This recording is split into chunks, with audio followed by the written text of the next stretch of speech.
So I recently came back from a big trip to Seattle, Vancouver, Victoria and Banff, and here is just my itinerary, some tips and advice for these places in case you are planning to go there yourself.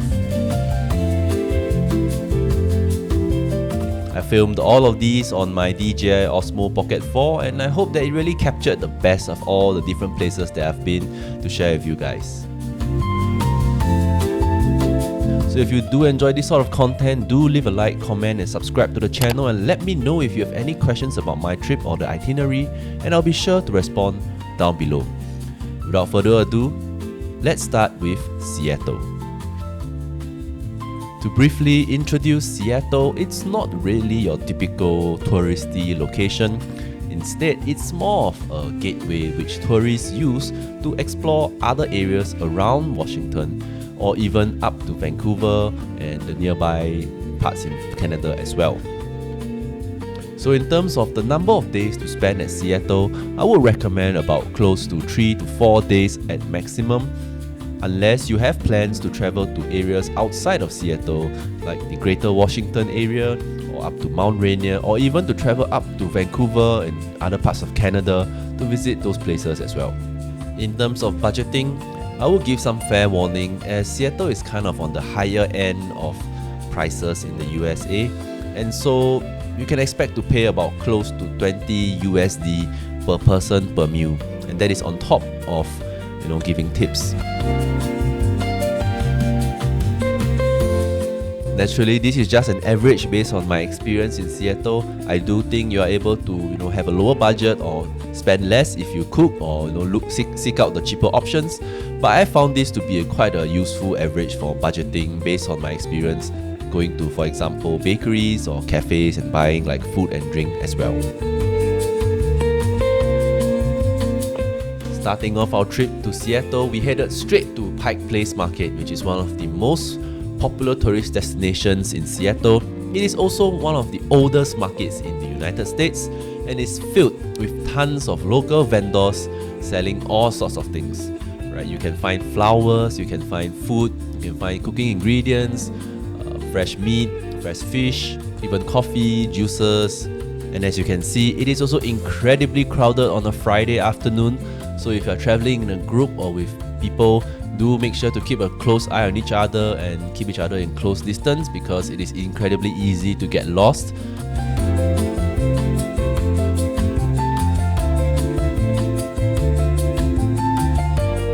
It has more than one floor. In fact, it has like a middle ground floor and then a lower floor and then a basement, and there's also an inner mall with other sorts of items being sold as well.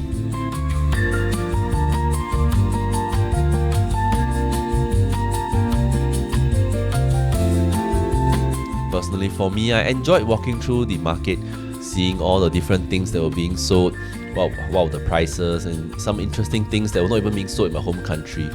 For me, I always enjoyed looking out for unique things that taste good, and this includes not only coffee or some fruits, but also light bites and juices.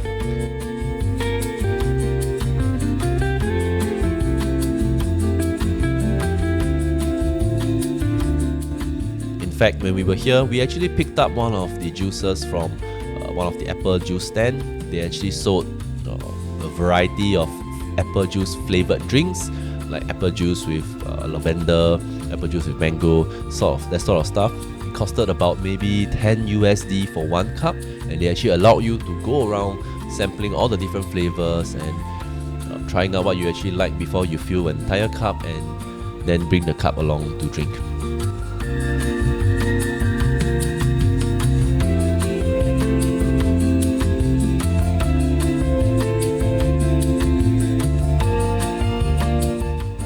And as I mentioned, Pike Place Market has several levels to it.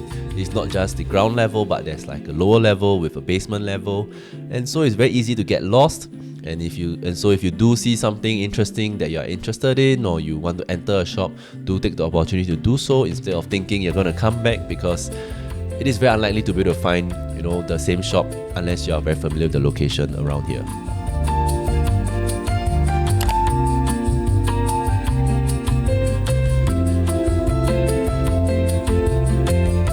Pike Place Market is also famous for a lot of the eateries and restaurants nearby, and so planning a trip to Pike Place usually involves maybe more than a few hours, because you're not only going to be walking around to see all the different things in the market, you're also going to be spending quite a lot of time going to the eateries and queuing for the food and eating there as well.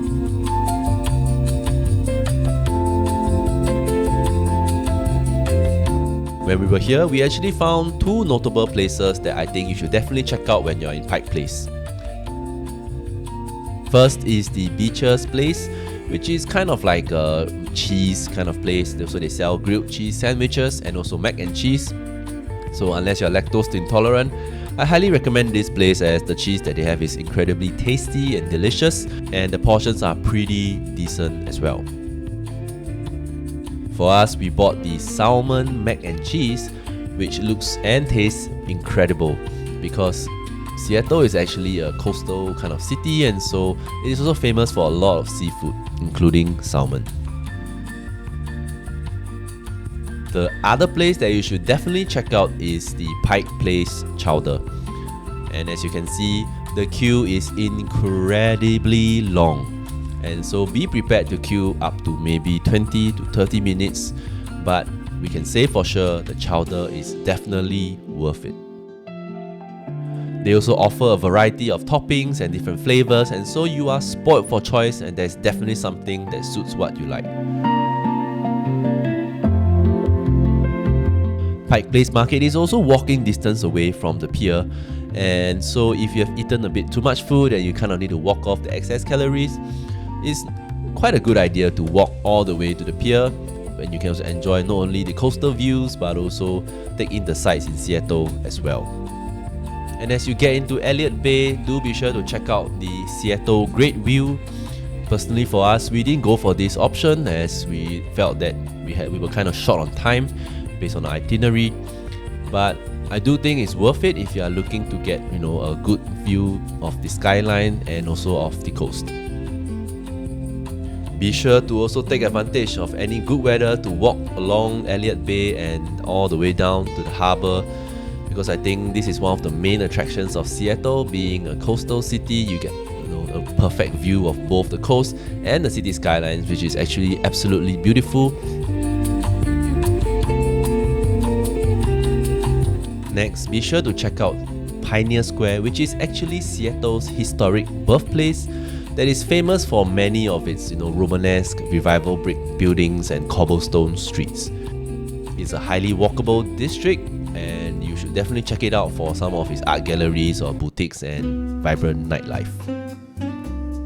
The next item on the itinerary is something slightly off the beaten path, but in my opinion, it's definitely worth the detour, and it is the Ballard Locks. It is actually a series of complex mechanisms that allow boats to travel between two water bodies of different sea levels.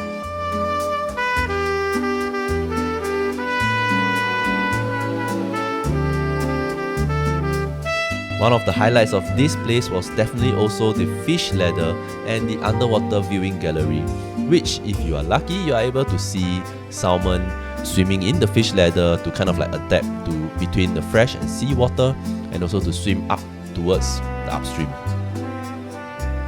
The great thing about the locks is that they actually allow you to get up close and personal with the locks themselves, and you can actually observe some of the boats going through the locks. When we were there, we were also able to see how the entire mechanism worked, the bridges and everything, and there were also helpful staff along the way who actually offered a lot of information and answered a lot of questions that we may have had about this entire mechanism and how it works, etc.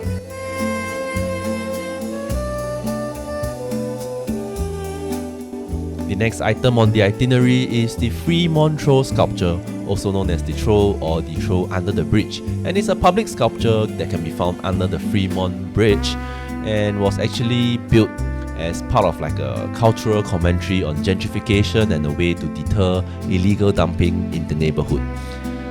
Admittedly, it's kind of like an out of the way stop, and so if you are kind of tight on your itinerary and looking for things to exclude, I would recommend that this is possible to be excluded as well.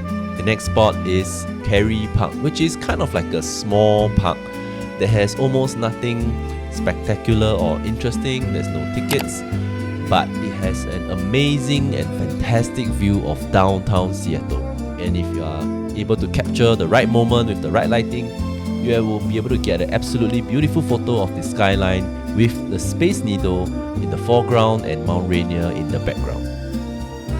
Speaking of the Space Needle, there's definitely somewhere that you want to head to because that is literally the icon of Seattle. Not only does the Space Needle have historical significance for Seattle itself, it is also used in many films and is like a filming location that is quite popular. It also offers fantastic views of the Seattle skyline. And as a quick tip, if you're heading up the Space Needle on the elevator, the best views are on the side opposite of the elevator doors.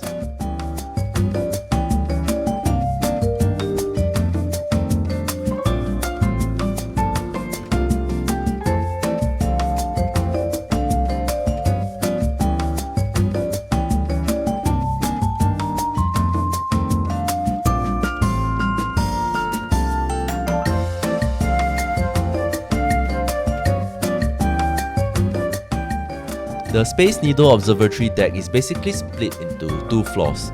First is the glass viewing deck, which as you can see has a great 360 view of the entire Seattle, and you're able to step out onto the glass to take your videos and photos out in the open. My advice, don't be shy to walk maybe a few rounds around this observatory deck because you will definitely want to be finding the best background or best views for your shots.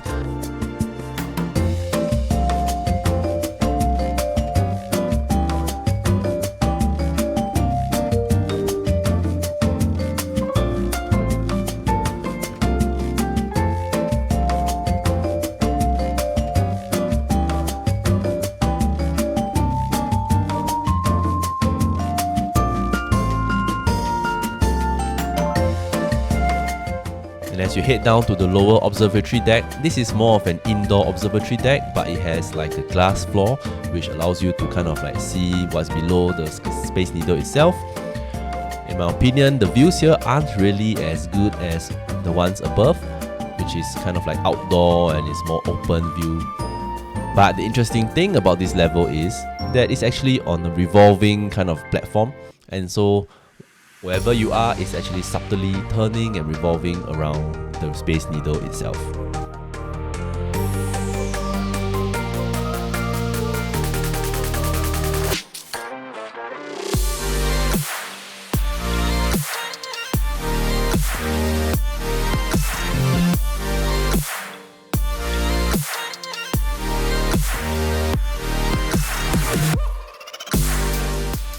Another thing to note when visiting the Space Needle is that there are actually several photo spots around the Space Needle where cameras have been set up with screens, and so if you take your photographs under these cameras, you can actually download your photographs with like the digital backgrounds, and I think it's kind of nice for memories and keepsakes. Another spot that you definitely don't want to miss out on is the Chihuly Garden and Glass Art Museum, which is actually next to the Space Needle itself. This art museum basically showcases a wide range of Dale Chihuly's work, which includes a lot of intricate glass sculptures that are beautifully interwoven or sculpted.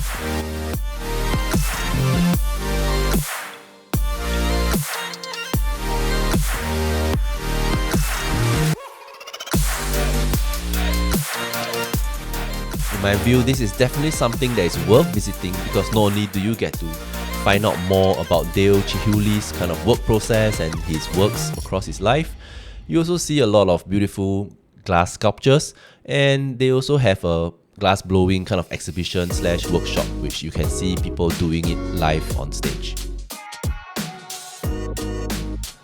The last thing on our itinerary in Seattle is actually the Museum of Flight, and it's one of the world's largest air and space museums and contains over maybe 160 historic aircrafts, including the first Boeing 747, a supersonic Concorde, and an actual retired Air Force One. do be sure to join the free walking tours in the museum, as they kind of give you a very good overview of what's in the museum and also run through some of the historical moments of the different planes that appeared in history. Personally, I felt that the tour guide was very helpful. He was very informative. He was also very knowledgeable about the planes and the history of flight itself. He was sharing all sorts of information, like tidbits of knowledge here and there about this plane and that plane, and the important planes that changed history, like the first plane to break Mach 1 and Mach 2, etc. Another key feature in this museum is that you're actually able to experience getting into many of the planes. And for example, I'm able to sit in one of the fighter jets cockpit and get to try out how it feels like to be a pilot.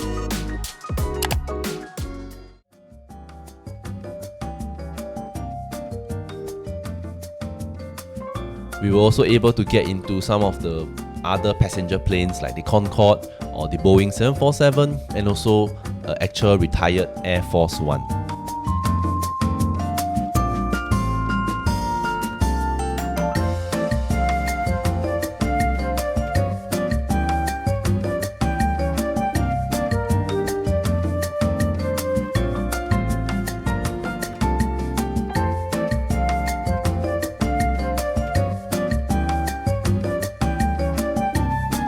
Now, before I end the video, I would like to share some information that I think will be helpful for you if you're planning a trip to Seattle.